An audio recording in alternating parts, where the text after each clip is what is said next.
opening press briefing of the 80th IATA Annual General Meeting. My name is Tony Consul, I'm the Head of Communications at IATA, and it's a pleasure to be moderating this morning's press conference. We have an excellent slate of people at the podium. First, we have Yvonne Makolo, who is our outgoing chairman, as well as the CEO of RwandAir. We have Sir Tim Clark, who just presided over the IATA Annual General Meeting, and as you know, is the CEO of Emirates airline, our host for this event. And we have Willie Walsh, the Director General of IATA. We'll take open for questions. There'll be no opening statements. Please raise your hand, identify yourself before the question. And as this is an industry event, we would like to not have specific questions on specific airlines, but rather about industry issues.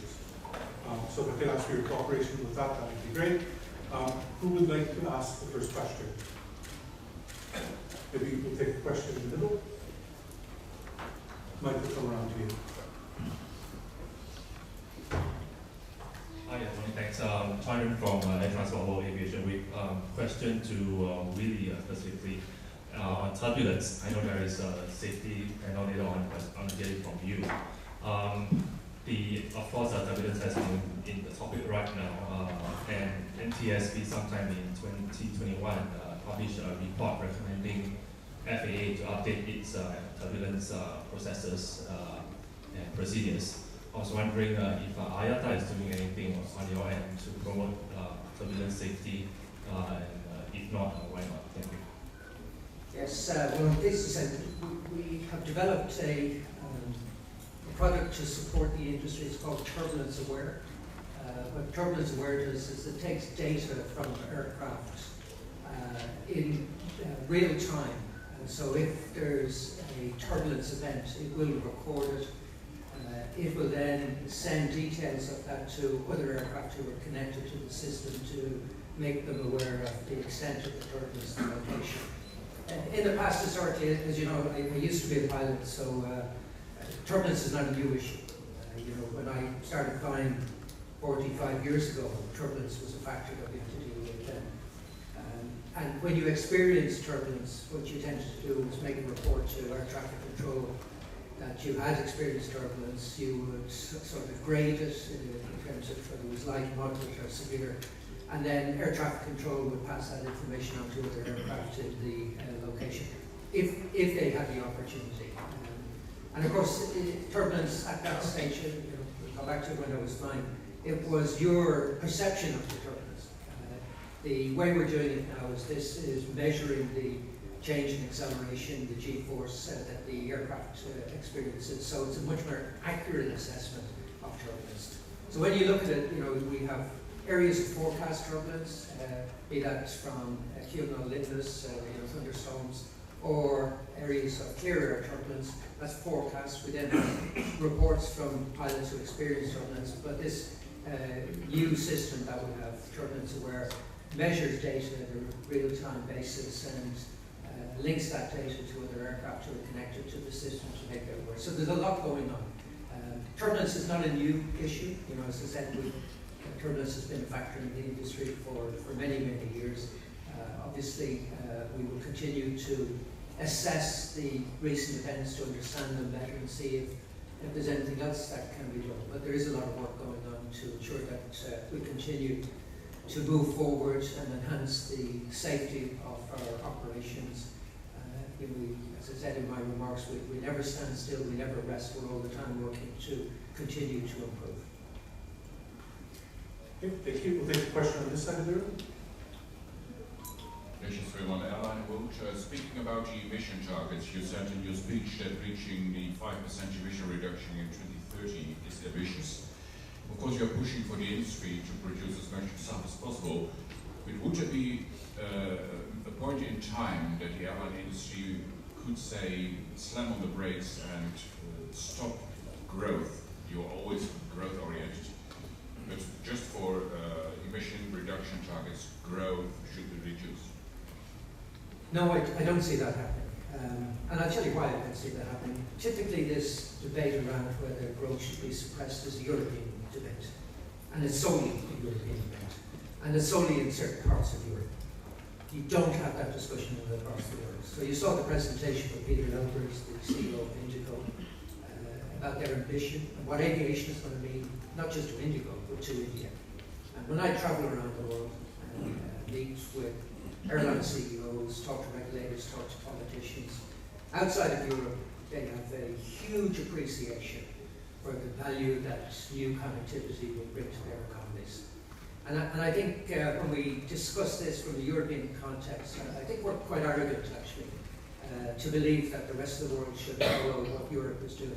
Because the rest of the world has not had the benefit that Europeans have had. The rest of the world wants to have the benefit.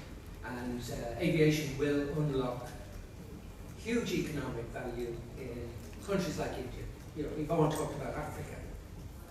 Africa today, it's only 2% of commercial aviation. It should be much higher. And think of the economic contribution, what it would mean for people, the ability to travel, the ability to connect, the ability for business to reach new opportunities. So there is, outside of Europe, I don't hear any discussion about suppressing growth. In fact, quite the opposite. Could I have the view of Switch and Fly as well? Could I have the view of the others as well? I share Willie's view. You know, I personally, I'm a growth animal, if you like. You can call me that. We have organically grown my particular business side of it, but to the point that Willie was making about the value of civil aviation to the global economy, regional economies, continental economies, it's a walk in the park in trying to understand all that. It really is very easy to understand. And I don't think we need to spend too much time on that. The trick of the business is to reduce the carbon footprint of what is going on. And there are so many initiatives, many of which Willie alluded to, the difficulties of implementing some of those roadmaps. But the industry, certainly the airline industry, and everybody around it is single-mindedly focused on getting the carbon footprint and decarbonising what we're doing at the pace that is manageable, but we are absolutely fixated on getting the job done. And I don't know of any airline known to me that doesn't have the same resolve in getting it done.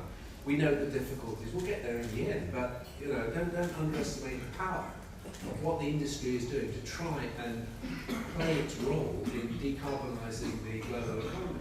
Not easy. It's the hardest one to do, in my view.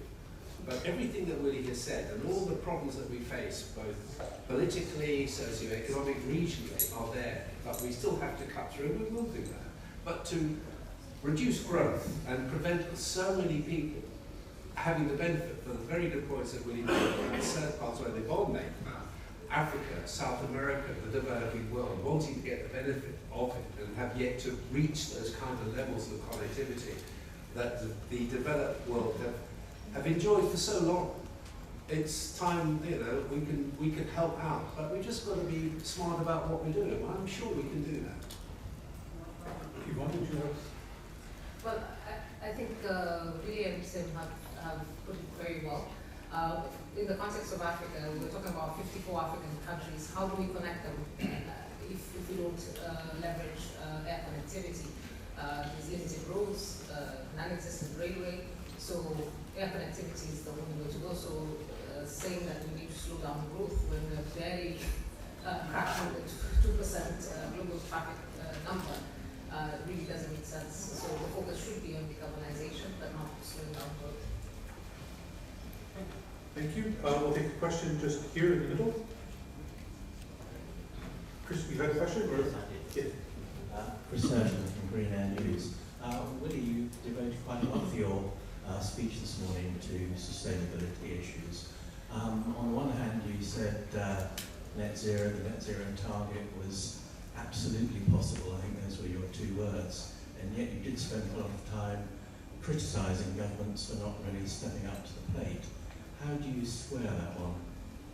Well, it's very easy. As I said in my comments, we're aligned on this. Governments, politicians worldwide and the industry aligned on achieving net zero in 2050.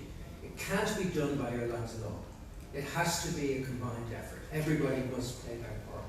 And it's not good enough that governments say we're committed to it and then stand back and don't put the policy frameworks that are required in place, or worse still, introduce other measures that go counter to the ability to achieve net zero in 2050. So the example I gave of France, mandating a SAF blend, the mandate on the fuel companies, if they don't achieve it, the fuel companies are penalised. But you're penalising a monopoly who just passes that cost on to the airline industry.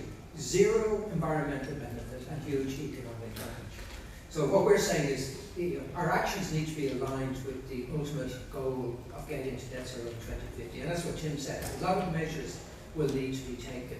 And we need governments to do, in the sense, we're not asking for anything special, we're just asking them to do what they did to make solar power a possibility, wind power a possibility.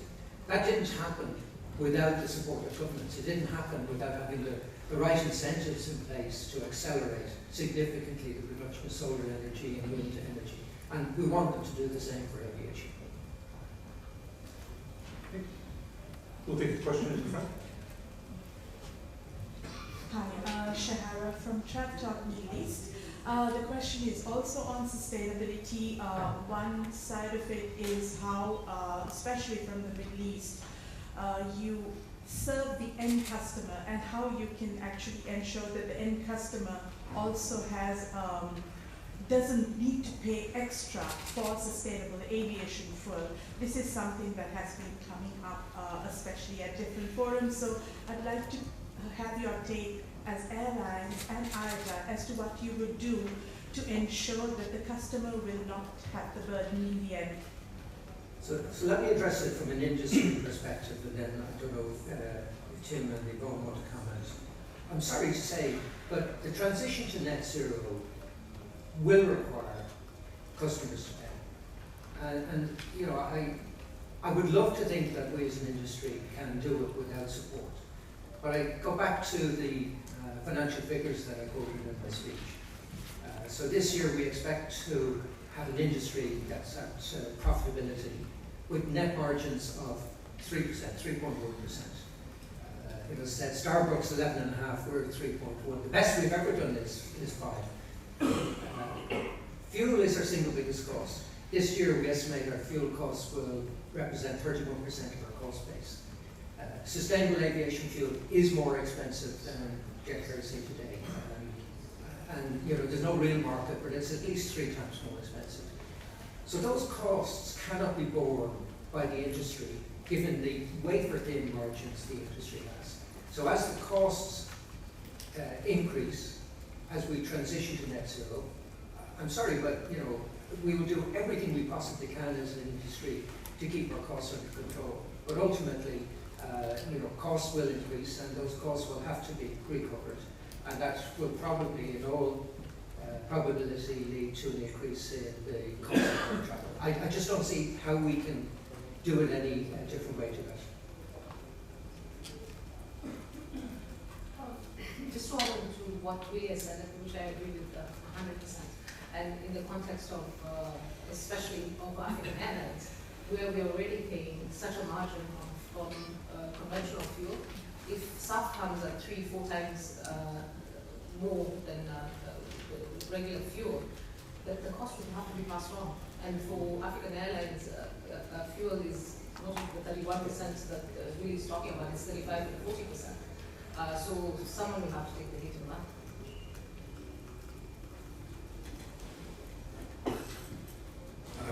Just briefly, I can add to that.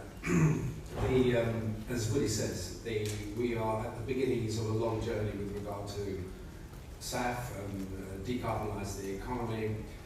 You've read the metrics, you saw the metrics with regard to how much is actually produced at the moment. That comes in, as Yvonne said, 3 or 4 times the price of a litre of JP1 today. The trick of all of it is to get the feedstock, if you're going to deliver, to the levels that you want, which allow you to introduce, and this requires government investment, multinational investment in the refining capability, and the increase in the type of feedstock that you're going to need. So eventually you scale. If you scale, your unit costs fall, and therefore the price of that particular thing will fall as a result.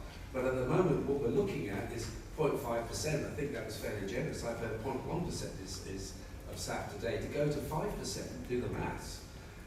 is very difficult. And it's not so much the cost of doing that, it's actually getting there. How are you going to get feedstock? How are you going to get the incentives for the multinationals to build the refineries or convert old refineries to doing something with animal fats or hydroprocessed stuff, which again has its own issues with regard to the footprint and what you're doing with those. So, you know, it's not looking good. And as Willie says, in the end, when you have monopoly situations, we have a situation in some countries where a mandate comes along and they said, you must do this, and you must produce 5%, 10%, whatever it is by 2030 or whatever. When the government is asked, how do you propose doing this? So that's not my problem, that's your problem. And the supplier says, well, I can't do it, so I'll have to import it. But the same import requirement is being requested by many other countries to do the same thing. So then you get an auction, and then you get the hedges getting involved in it. You get arbitrage on the SAF. It becomes totally out of control if you're not careful. The governments have got to be stronger about how they do this, recognising the difficulty of getting it done and scaling that down until we get to the point where you can actually introduce some kind of science to produce green hydrogen. And even that requires huge amounts of power. But if we can cross that river in the 2030s and 2040s, scale that, but that requires a lot of power just to do that, then you can start seeing the cost falling per litre of fuel. But at the moment, we've got a long journey ahead, and it's difficult, and it'll be expensive. But our main goal is to try and get the amount of SAF into the aviation industry at the levels that everybody wants, the consumers want, the governments want, and that's not an easy task. It's almost played around with as a political football. It is not. It is something that we need to have a rational, grown-up discussion about the realities of what we're trying to do here. And some sense has got to prevail. At the moment, it's becoming a political football, as he says. We're seeing it all over the world, different countries taking different views about what they regard as important for them. He's mentioned Europe, we've seen it in other parts. And Corsair was the one thing that gave us hope that we could come together and somehow come up with a mechanism of trying to move the business onto that 2050 target. So we've got a lot of work to do, and there's a lot of what I would call a froth that has appeared in the narrative in the last 5 or 6 years, which are compounding our ability to get the job done. Okay, we'll take one more question here, and then we'll move towards the back of the room. Good morning, Mustafa Nazim from Al-Tahadi newspaper. My question, moving from SAF to the delivery issues. How far do you see the impact of delivery issues on the airlines growth in the future, and how Emirates and the leading airlines dealing with this issue? I'm sorry, what was the delivery for new orders for oh, sorry, yes. Well, we, as an industry, it's not just Emirates, we all face the same problem, whether it be the OEMs, the major airframe manufacturers, or whatever. We all face the same problem, and you know, notwithstanding with the SAF arguments, etc., the industry is hungry to grow its business and acquire new jets, more fuel-efficient jets, etc., but they're hamstrung by all the things that we know. So I don't think Emirates is any different to, you know, RwandAir or all the others in it. I think you're absolutely right, Tim. You know, it's facing every airline. I think it's the cause of quite a lot of frustration.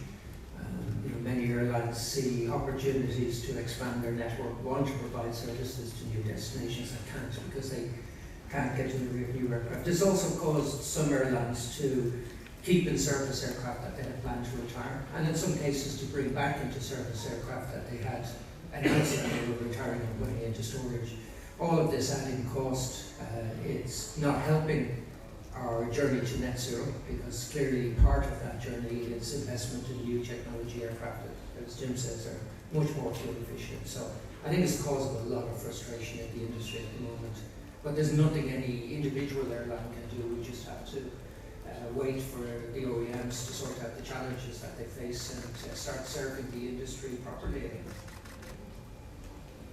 Okay, we'll take the question at the back. I'm Jagrati from India. There's been a lot of frustration around India's refusal to revise its bilateral rights. But there have been recent media reports where it seems that the government is interested in offering 1:4 to Dubai and 1:9 seats for Kuwait, which means for every 1 seat that Dubai gets, India should be able to get 4 seats, and similarly for Kuwait, 1:9. Your reaction on this?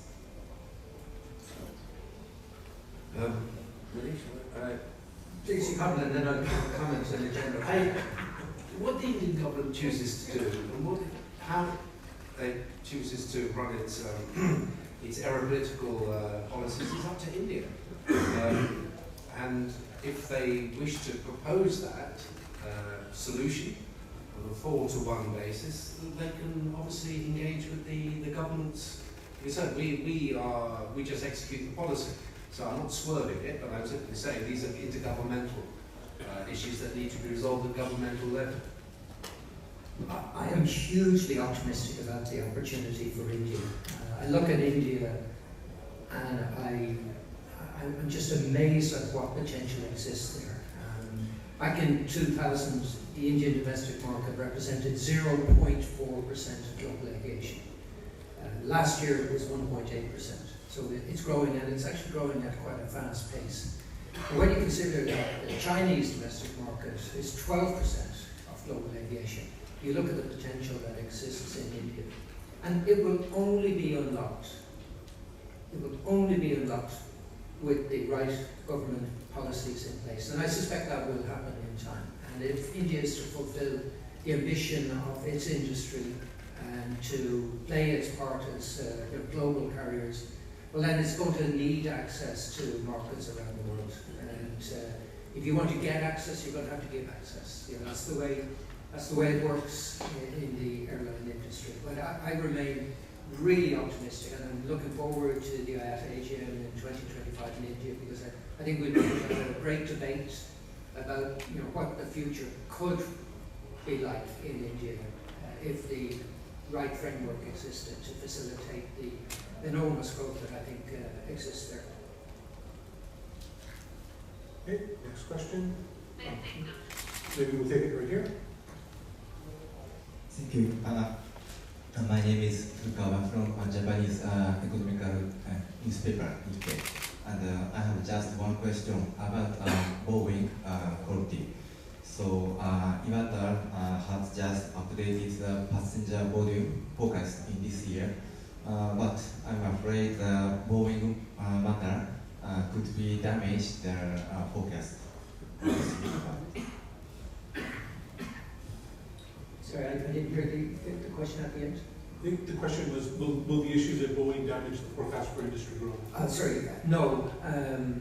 We have factored in issues relating to the current state of deliveries from the OEM. So it is suppressing growth at the moment, without question. But we factored all of that in. So our forecast takes into account all of the known events that are going on around the world and anticipates to some degree how long those issues will continue. So I would say the current forecast that we have reflects the current state of the Boeing deliveries to the industry. Okay, we'll take a question on this side of the room, maybe second row. Hello, Lee from Aviation Business News. Really briefly addressed the issue of getting data from their aircraft in your speech and how that relates to the relationship with OEMs. Recently heard Airbus talking about wanting to be open with the industry. So talking a good game, are they actually delivering on that? And what does that look like for you going forward? And maybe Setin and Yvonne can also address that from their perspectives. Yeah, I think we're making progress. I think the discussions we've had have been very constructive and moving in the right direction.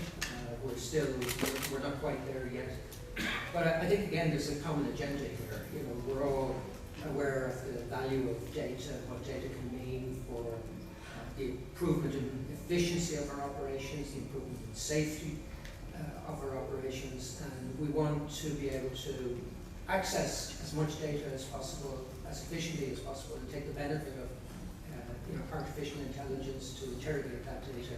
So it's a common agenda, and we are, as I said, having very constructive discussions with the OEMs at the moment. Next question, maybe we'll go to the middle. Mike is coming from the back. Yeah. Hi, Chris Jones from Pointhax in Australia.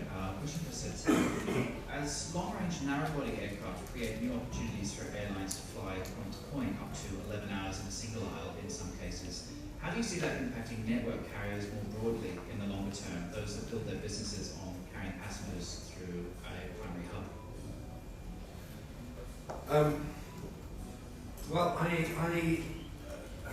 read a little bit about capacity restrictions. If you're talking about 11 hours on a single aisle aircraft, you've probably got a capacity payload restriction on that, probably as much as 50% of the passengers. So is that going to be economical to do that? Is it going to be sustainable that you would fly multiple city pairs over ultra long range with a 50% passenger seat factor? I mean, if you want to go from Zanzibar to Glasgow, it probably makes more sense to cobble all that together into a single hub, a super hub, and feed the smaller units going out to on a hub and spoke basis, as we do in Dubai. It makes far more sense. It makes far more environmental sense of flying single aisles over medium to long range operations with the capacity not there, or rather the demand not there. So the model to me doesn't really stack up. It does within regional operations, it does within dense routes. We see it in Europe, we see it in America, we see it in South America, to a lesser extent, of course, in Africa. But I don't really see how the economics of single aisle over medium to long or even ultra long range missions is it really going to work? And I honestly believe that the future of airlines operating out of mega hubs, such as Dubai, the one we're going to build in the next 10 years, will just add weight to that particular argument. Just wait and see. I completely agree with Tim on this issue. People who predict the end of the hubs are failing to appreciate the dynamics of this industry. I said this yesterday. I can remember making a speech in London in 2011 when I predicted that Dubai International Airport would overtake Heathrow as the #1 international airport in the world within 4 years, which is what it did.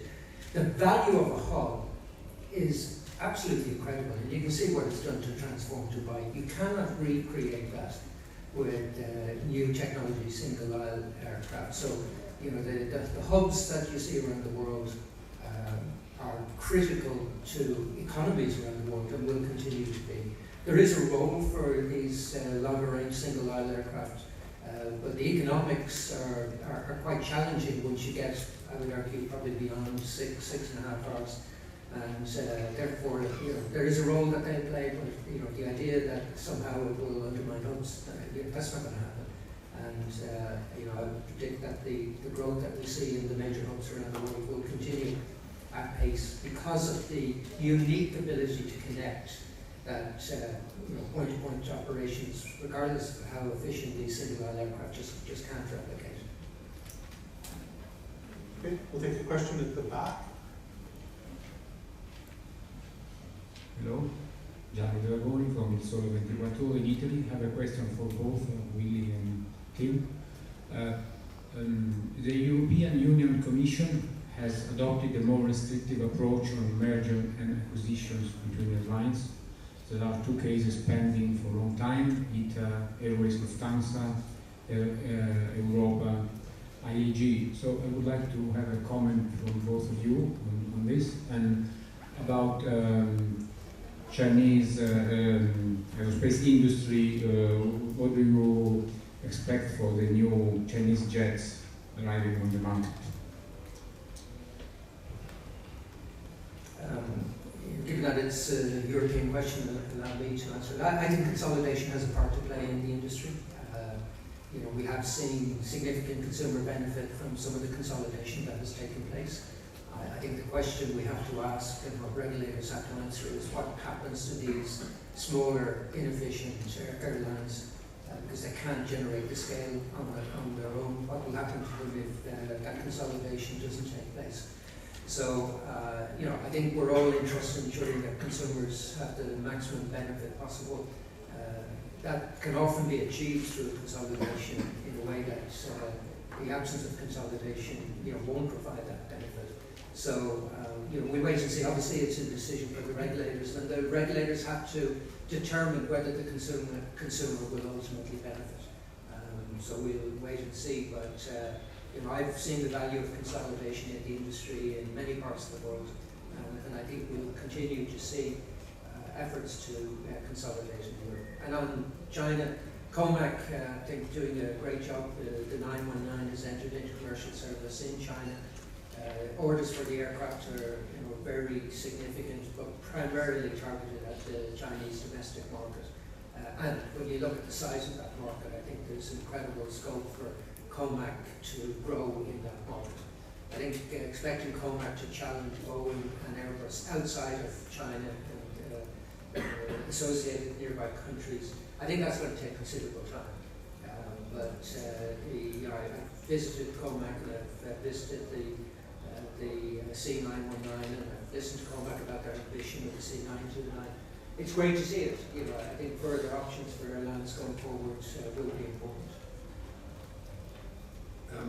Just on the consolidation issue, it's clear that if you look at the American markets prior to deregulation in '78, and then what happened after that and what we have today, the industry is far more efficient in the way it goes about its business and the product that it offers. And I can, as Willie said, I think you'll see more of this consolidation going on in Europe. I don't like to see small carriers go out of business. None of us do in this business, but the fact of the matter is that if they are not absorbed, the simple hardline economics that underpin what they do may force them out of business. The main thing here is that if you are going to allow a consolidation of market power, you must regulate with a high degree of vigilance to make sure that market power is not abused and the consumers are protected from any part of that. So it's no point paying lip service to it. If you allow consolidation, you allow the formation of large groups, watch what they do, and provided they play the games and they look after the interests of the consumers, then it's a fair deal. But you've got to keep your eye on what goes on, and they can do that. I think that's where they need to go, rather than prevent what is a commercial imperative in many cases. As far as COMAC is concerned, well, now is the time.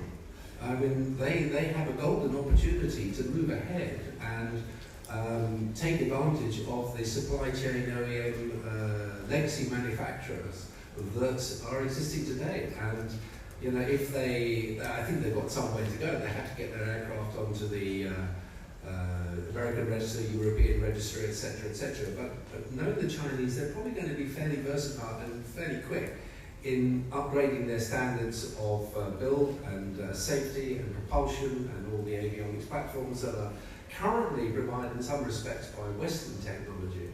But they'll probably get there. So, it's going to be interesting to see how they move that market on. As Willie said, if you've been there to see them, they look in good shape. Well, you never know.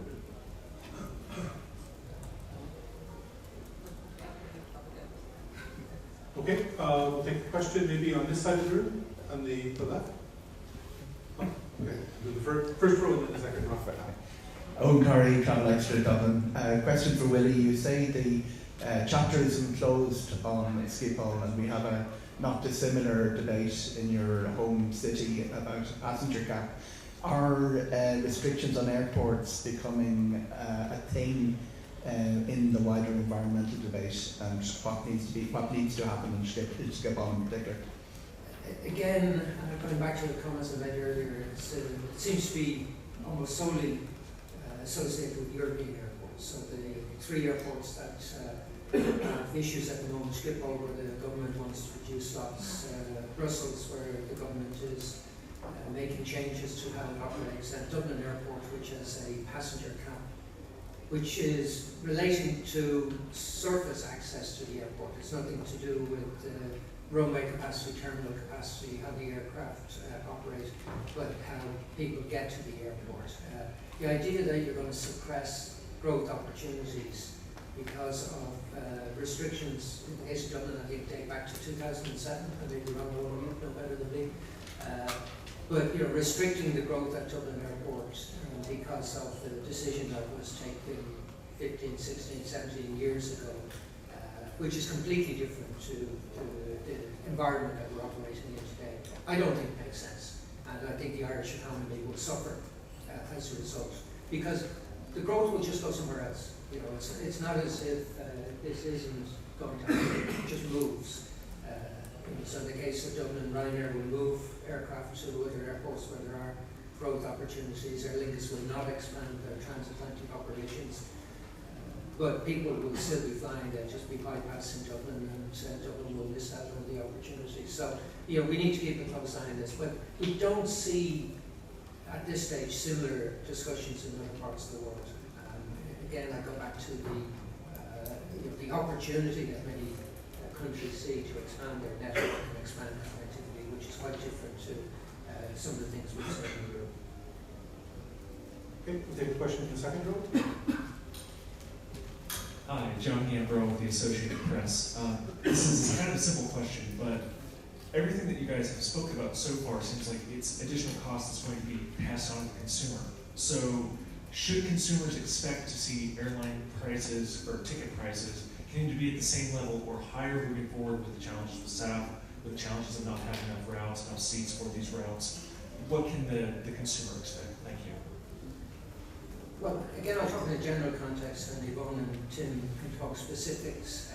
This industry works extremely hard to be as efficient as possible, and you've seen what we've said in real terms. It's cheaper to fly now than it was 5-10 years ago. If you look at inflation figures, and we've monitored this very carefully, ticket prices going back to 2018, 2019 are broadly kept pace with consumer inflation.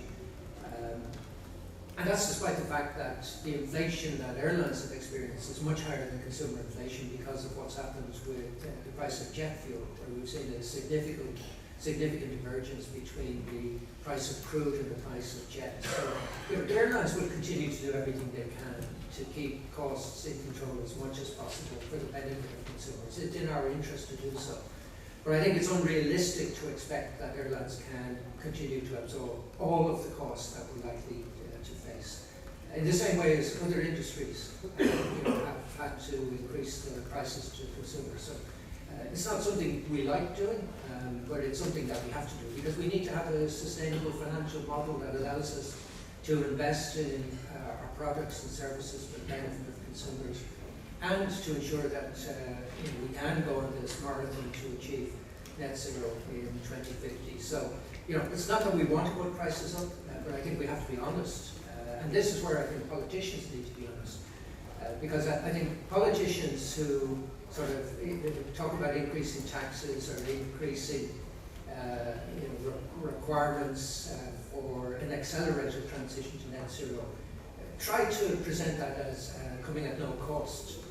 The transition to net zero for every industry is going to be challenging, but particularly so for aviation, given the fact that we don't have any easy option available to us. And I think we do need to be honest that if the costs increase, and in the short term, given the huge differential between the price of jet and the price of SAF, then consumers will have to recognise, and as Tim said, it's something that everybody wants to do, but we'll have to recognise that those costs can't be ignored, and airlines will have to continue to do everything they can to minimise that. But I think ultimately ticket prices, as we've seen with the impact of inflation on other services, ticket prices may well increase.